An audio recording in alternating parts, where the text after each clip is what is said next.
అప్పుల బాధలు వెంటాడుతున్నాయా? అయితే 6 JVR వారి జాతిరత్నాలు ధరించండి. నమస్తే, వెల్కమ్ టు మనం టీవీ.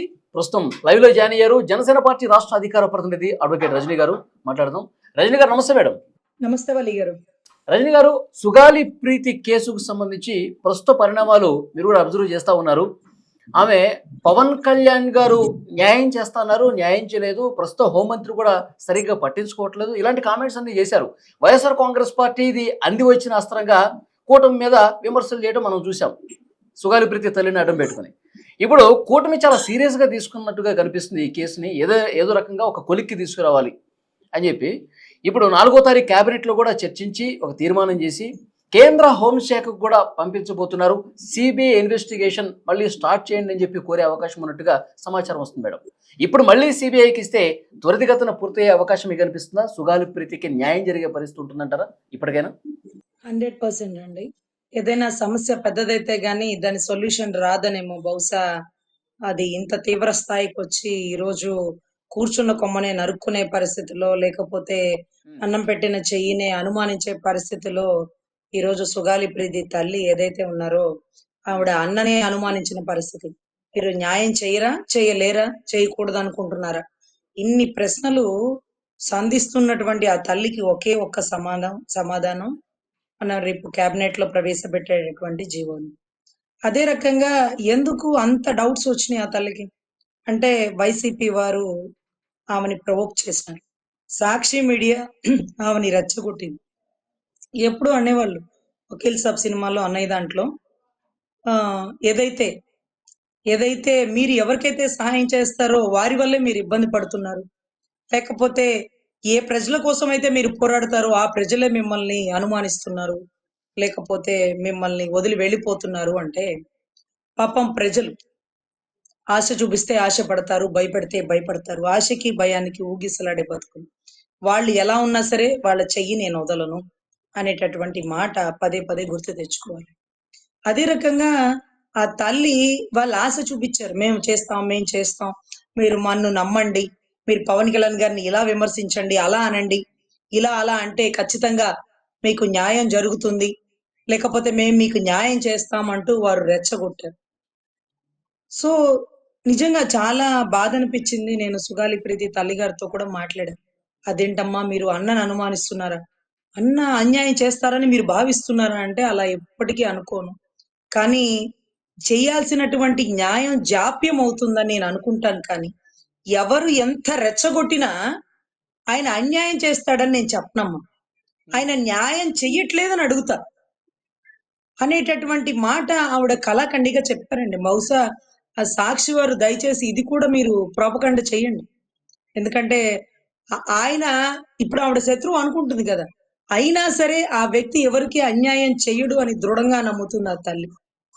సో ఇక్కడ నాకు అందినటువంటి వార్త ఏంటంటే, గతంలో ఆవిడ ఏదైతే పవన్ కళ్యాణ్ గారి ఆఫీస్ చుట్టూ తిరుగుతూ ఆవిడ న్యాయం చేస్తారని వెసులుబాటుతో ఎదురు చూస్తున్న టైంలో సాక్షి వాళ్ళు, లేకపోతే వైసీపీ వారు ఆవిడ ఇంటి చుట్టూ తిరిగి, అమ్మా పవన్ కళ్యాణ్ గారు డబ్బులు ఇచ్చారా, నువ్వు అమ్ముడిపోయావా, అందుకనైనా మీరు మీ అమ్మాయి కోసం పోరాడట్లేదు, గతంలో మా ప్రభుత్వంలో అయితే కైమని అరిచి రోడ్ల మీదకి వచ్చి కవాతులు చేసినారు, ఓహో ఇప్పుడేవో 2 కోట్లు 3 కోట్లు ఇచ్చి ఉంటాడు కళ్యాణ్ గారు, నువ్వు తీసేసుకుని ఉంటావు, అందుకే నీ కూతురికి న్యాయమో అన్యాయం వదిలేసి పక్కన పెట్టి నువ్వు చక్కగా ఆఫీస్కి వెళ్ళి పని చేసుకుంటున్నావు.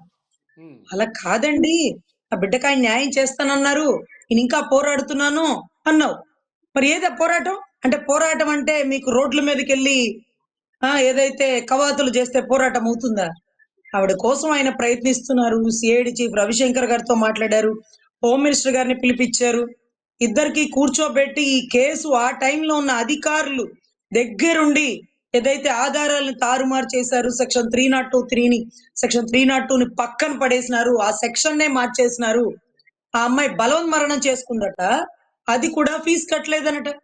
ఆవిడ గవర్నమెంట్ ఎంప్లాయీ, ఫీజు మొత్తం కట్టేశారు, రిసీప్ట్స్ చేతిలో ఉన్నాయి, మరి ఫీజు కట్టలేదని ప్రిన్సిపల్ గారు ఆమెను గట్టిగా అడిగితే అప్పటికప్పుడు వెళ్ళి పాపం 10 అడుగుల ఫ్యాన్ కి 5 అడుగుల బిడ్డ ఇట్లా వేయగానే అలా పడి అలా కిందకు వచ్చి ఊరేసేసుకుందట.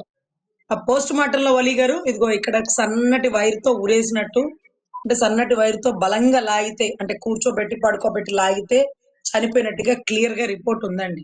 దారుణం ఏంటంటే ఎందుకు ఆ అధికారులను చూస్తే నాకు అంత కోపం వస్తుందంటే ఆ అధికారులు ఆమెను అడిగారు, మా మీకు ముగ్గురు పిల్లలు ఉన్నారట కదా, తండ్రి ఒక్కడే కాదట కదా.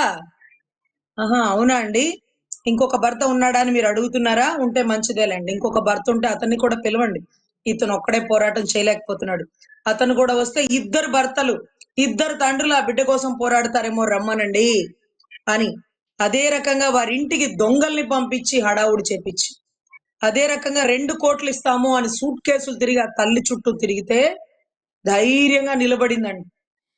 న్యాయమే జరగాలి. డబ్బులు అంటారా, గవర్నమెంట్ నుంచి వచ్చేది తీసుకుంటుందండి. మనం దాన ధర్మం ఇస్తే కూడా తీసుకోదు వలి గారు. పోనీలేమ్మా ఈ ₹1,00,000 ఉంచుకో నీ బిడ్డకి న్యాయం చేయడానికంటే తీసుకోరండి. వాళ్ళ అభిమానం కల్లవాళ్ళు.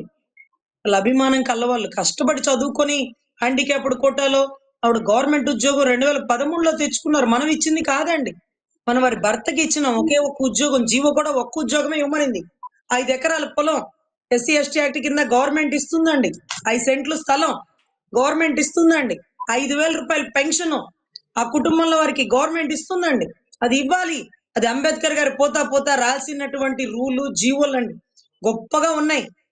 మనమేమి మన సొంత డబ్బులు ఇవ్వక్కర్లా, మనమే ఉద్ధరించి న్యాయం చేయక్కర్లా. జగన్ రెడ్డి గారు అంటారు, నేను ఇచ్చిన ఏది నువ్వు ఇచ్చినావు, నీ పులివెందుల ఆస్తి ఇచ్చినావా, అది కూడా వెంటనే ఇచ్చినావా, ఆయన అడిగి కవాతులు చేస్తే కదా రావాల్సిన ఇచ్చింది నువ్వు. ఈ రోజు కూడా ఆవిడ అన్ని తిడుతున్నా అన్ని విమర్శిస్తున్నా త్రికడాల శుద్ధిగా ఆయన అందరితో మాట్లాడుకొని ఈ రోజు ఆ జీవో పెట్టి ఆ తల్లికి న్యాయం చేసే ప్రయత్నంలో ఉన్నారండి. కానీ రజనీ గారు ఒకసారి సిబిఐకి ఇచ్చారు, వైఎస్ఆర్ కాంగ్రెస్ పార్టీ హయాంలోనే సిబిఐకి ఇచ్చారు. సిబిఐ మాకంత మ్యాన్ పవర్ లేదు, మేము చూస్తాం అంటే ఇక్కడ ప్రభుత్వం కూడా పట్టించుకోలేదు, పూర్తిగా నీరుగార్చినటువంటి పరిస్థితి ఉంది. ఇప్పుడు మళ్ళీ సిబిఐకి వెళ్తున్న నేపథ్యంలో కూటమి ప్రభుత్వం సీరియస్గానే ఈ ఫైల్ ఇంకా ముందుకు కదిలి సిబిఐ అధికారులు దీనికి అలాట్ అయ్యి వీళ్ళు గ్రౌండ్ లెవెల్లో ఇన్వెస్టిగేట్ చేసే పరిస్థితి ఉంటుందంటారా? ఆ నమ్మకం ఉందంటారా? 100% అండి. ఏదైతే ఆయన త్రికరణ శుద్ధిగా ఆయన నిర్ణయించుకున్నారో, ఏదైతే ఇక్కడ పోలీసులు అప్పుడు తారుమారు చేసేసిన సాక్ష్యాలు ఏవైతే ఉన్నాయో, పోస్ట్ మార్టం రిపోర్ట్ లో వల్లి గారు చాలా దారుణం. అసలు మనం మళ్ళీ మళ్ళీ ప్రస్తావించుకోవాల్సింది ఏంటంటే ఆ తల్లి కడుపంతా ఫాస్టింగ్ అండి. కడుపంతా ఖాళీగా ఉంది.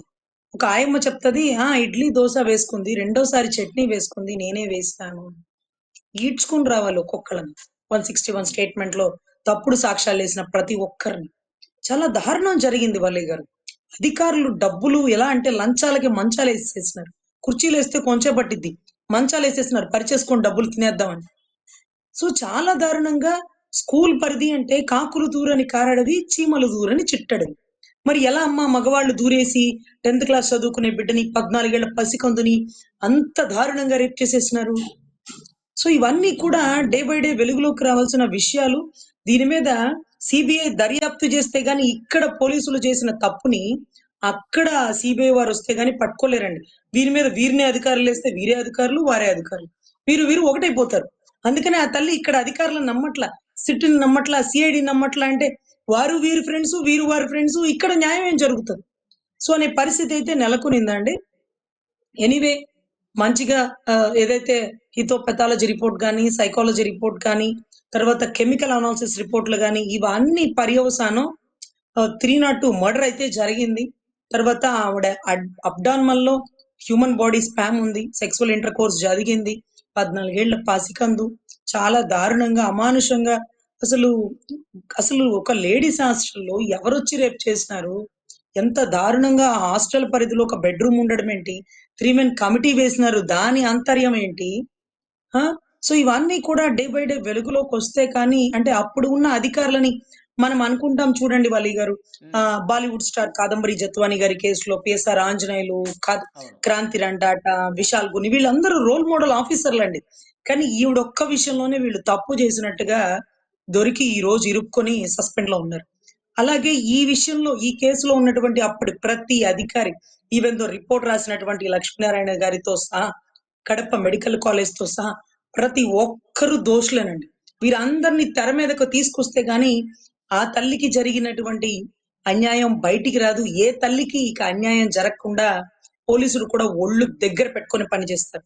అంటే ఎప్పుడో జరిగిపోయింది, ఎప్పటికి పట్టుకుంటారులే అని. కర్మ రిటర్న్స్ అంటారు చూడండి. కర్మ వెంటాడుతుంది అంటారు చూడండి. ఏళ్ళనాటి శని 7 ఏళ్లకు పోయిద్ది అంటారు చూడండి. 8దో ఏడో అడుగు పెట్టిన ఆ బిడ్డ చనిపోయి. బహుశా ఇప్పుడు ఆ చావుకు కారణమైన వాళ్ళు ప్రతి ఒక్కరిని పట్టి వెంటాడి, వేటాడి ఈరోజు శిక్ష పడే అవకాశం ఉంటుందేమో. దీనికి త్రికరణ శుద్ధిగా అన్న చాలా కష్టపడతాడు. ఖచ్చితంగా న్యాయం చేస్తాడు. ఈరోజు అంటే నిన్న మొన్నటి దాకా ఆయన న్యాయం చేయలేకపోయారు అని మాట్లాడిన వైసీపీ వారు ఆయన న్యాయం చేయాలని సంకల్పించినారు. రేపు క్యాబినెట్‌లో, అసెంబ్లీలో ఎమ్మెల్యేలు అందరూ కూడా, మినిస్టర్లు అందరూ కూడా ఈ అమ్మాయికి జరిగిన అన్యాయాన్ని సీబీఐకి పెట్టాలి. సీబీఐ దర్యాప్తు ఎందుకు జాప్యం అవుతుందో కాకుండా కూడా త్వరితగతిన చేయాలి అనే సంకల్పంతో ముందుకు వెళ్తున్నారండి. This total credit goes to Pawan Kalyan గారు అని మనస్ఫూర్తిగా చెప్తున్నాం sir. Thank you very much Rajani గారు. నమస్తే అండి.